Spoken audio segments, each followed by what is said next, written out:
The sun dipped low over the Sea of Galilee, casting long shadows across the grassy hillside. A gentle breeze rustled through the crowd. Thousands had gathered to hear Jesus speak. He had been healing the sick and teaching about God's love. Men, women and children sat captivated by his words. As the day wore on, the disciples became concerned. They saw the vastness of the crowd and the lateness of the hour. Where would they find enough food to feed so many? The disciples, practical men of action, knew this was a logistical impossibility. They approached Jesus, worry etched on their faces. Philip, a pragmatic disciple, voiced his concern. "Teacher, even with a small fortune, we couldn't buy enough bread to feed this multitude." His words reflected the human tendency to focus on limitations. He saw only what they lacked, not what God could provide. Jesus, his gaze sweeping over the expectant faces, turned to Philip.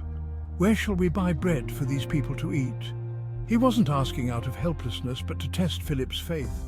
Would Philip rely on human solutions or trust in divine intervention? Andrew, ever resourceful, chimed in.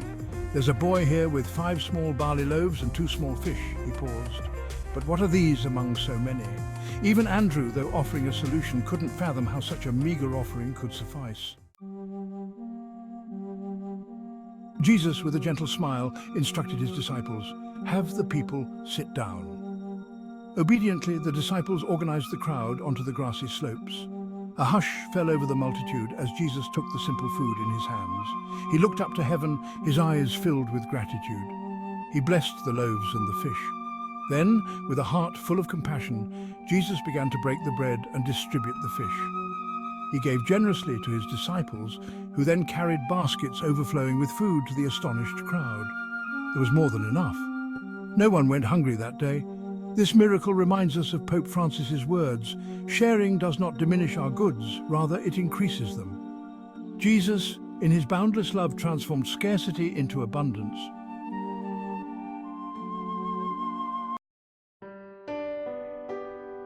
As the sun began its final descent, the disciples surveyed the scene. The hillside, once teeming with hungry souls, was now littered with the remnants of the miraculous meal.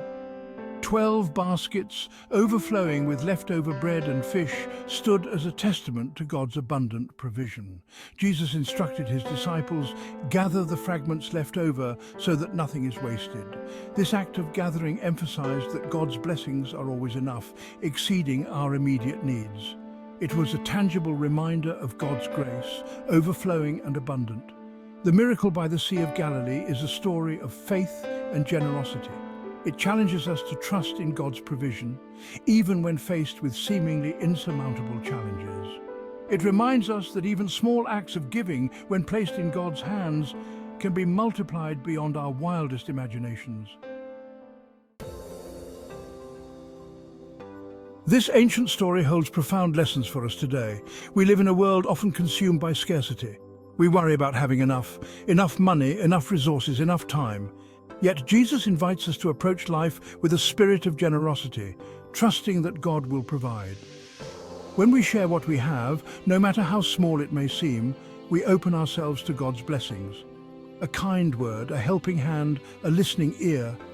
These small acts of generosity can have a ripple effect, touching countless lives. Just like the disciples who distributed the loaves and fishes, we are called to be channels of God's love and provision.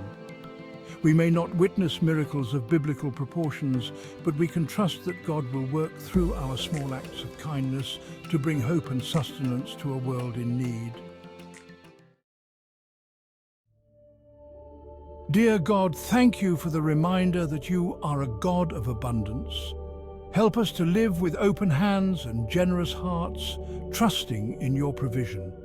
Empower us to share what we have, knowing that even the smallest act of giving can make a difference.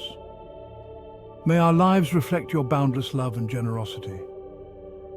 Amen.